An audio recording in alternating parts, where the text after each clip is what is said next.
ପରେ କରନ୍ତି ଉପକାର ସୁଜନ ପ୍ରାଣୀଙ୍କ ବ୍ୟବହାର। କଠିନ ଶବ୍ଦର ଅର୍ଥ ପରେ, ପର ପାଇଁ ବା ଅନ୍ୟ ପାଇଁ, ସୁଜନ ଭଲ ଲୋକ, ବ୍ୟବହାର। ସମ୍ପୂର୍ଣ୍ଣ ଅର୍ଥ ଯେପରି ସୁଜନ ବ୍ୟକ୍ତିମାନେ ଅନ୍ୟମାନଙ୍କୁ ଭଲ ବ୍ୟବହାର କରିଥାନ୍ତି ଏବଂ ଅନ୍ୟର ଉପକାର କରିଥାନ୍ତି, ସେହିପରି ବୃକ୍ଷ ଅନ୍ୟର ବା ପ୍ରାଣୀ ଜଗତର ଉପକାର କରିଥାଏ।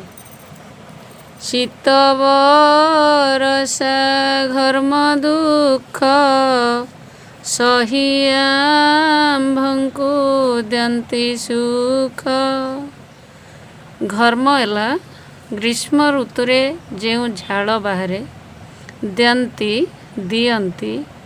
ସମ୍ପୂର୍ଣ୍ଣ ଅର୍ଥ ବୃକ୍ଷମାନେ ପ୍ରକୃତିର ବିଭିନ୍ନ ଋତୁ ଯଥା ଗ୍ରୀଷ୍ମ, ବର୍ଷା, ଶୀତର ପ୍ରକୋପ ବା କଷ୍ଟ ସହ୍ୟ କରି ଆମ୍ଭମାନଙ୍କୁ ସୁଖ ପ୍ରଦାନ କରିଥାନ୍ତି। ଯେପରି ଗ୍ରୀଷ୍ମ ଋତୁରେ ବୃକ୍ଷ ଶୀତଳ ଛାୟା ପ୍ରଦାନ କରେ, ବର୍ଷା ଋତୁରେ ପ୍ରବଳ ବର୍ଷାରୁ ଛତା ସଦୃଶ୍ୟ ରକ୍ଷା କରେ ଓ ଶୀତ ଋତୁରେ ଉଷ୍ଣତା ଯୋଗାଇଥାଏ। ଧନ୍ୟ ଜୀବନ ଏହାଙ୍କର ଜୀବିକା ହୁଅନ୍ତି ପ୍ରାଣୀଙ୍କର। ହୁଅନ୍ତି। ସମ୍ପୂର୍ଣ୍ଣ ଅର୍ଥ ବୃକ୍ଷ ପ୍ରାଣୀ ଜଗତର ହିତ ପାଇଁ ନିଜକୁ ନିୟୋଜିତ କରିଥାଏ। ସେ ପ୍ରାଣୀ ଜଗତର ଜୀବନ ଧାରଣର ଜୀବିକା ସଦୃଶ। ବୃକ୍ଷର ପ୍ରତ୍ୟେକ ଅଂଶ ପ୍ରାଣୀ ଜଗତ ପାଇଁ ସମର୍ପିତ। ତେଣୁ ବୃକ୍ଷର ଜୀବନ ଏ ବିଶ୍ୱରେ ଧନ୍ୟ।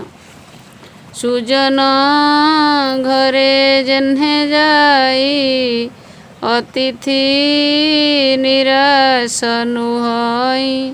ଜଣେ ସୁଜନ ବ୍ୟକ୍ତି ଯେପରି ଅତିଥି ଅଭ୍ୟାଗତମାନଙ୍କୁ କେବେ ରିକ୍ତ ହସ୍ତରେ ଫେରାଏ ନାହିଁ, ଠିକ୍ ସେହିପରି ବୃକ୍ଷ କାହାରିକୁ ନିରାଶ କରେ ନାହିଁ, ତା'ର ଜୀବନକୁ ପ୍ରାଣୀ ଜଗତ ପାଇଁ ସମର୍ପିତ କରିଥାଏ। ପତ୍ର କୁସୁମ ଫଳ ଛାଇ ମୂଳ ବକଳ ଦାରୁ ଦେଇ। ଖାର ଅଙ୍ଗାର ଭସ୍ମ ଅଠା ଗୃହକୁ ସାଜି ବାଡ଼ କଣ୍ଟା। ଏତେ ପ୍ରକାରେ ସେବା କରି ନିତେ ପର ଉପକାରୀ। କୁସୁମ ହେଉଛି ଫୁଲ, ଦାରୁ କାଠ, ବକଳ ଛାଲି, ଖାର ହେଲା ସୋଡ଼ା ସଦୃଶ ପଦାର୍ଥ, ଭସ୍ମ ହେଉଛି ପାଉଁଶ, ନିତ୍ୟ ହେଲା ସର୍ବଦା ବା ଅହର।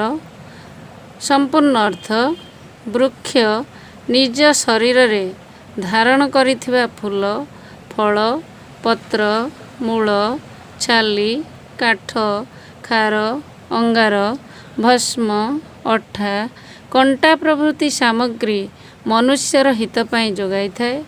ଯେପରି ବୃକ୍ଷର ଛାଲିରେ ବସ୍ତ୍ର ଓ ଔଷଧ ଭାବରେ ବ୍ୟବହୃତ ହୋଇଥାଏ, ଏହାର ପତ୍ର ଜାଳେଣୀ ଓ ଔଷଧୀୟ ଉପଚାରରେ ଲାଗିଥାଏ।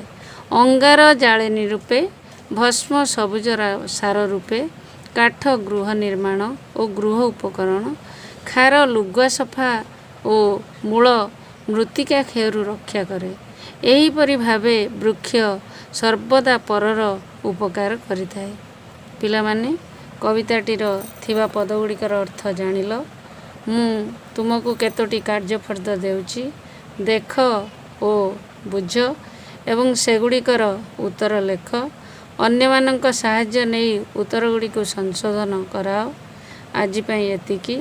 ପରବର୍ତ୍ତୀ ପର୍ଯ୍ୟାୟରେ ଅବଶିଷ୍ଟ ପଦଗୁଡ଼ିକର ଅର୍ଥ ଜାଣିନେବା।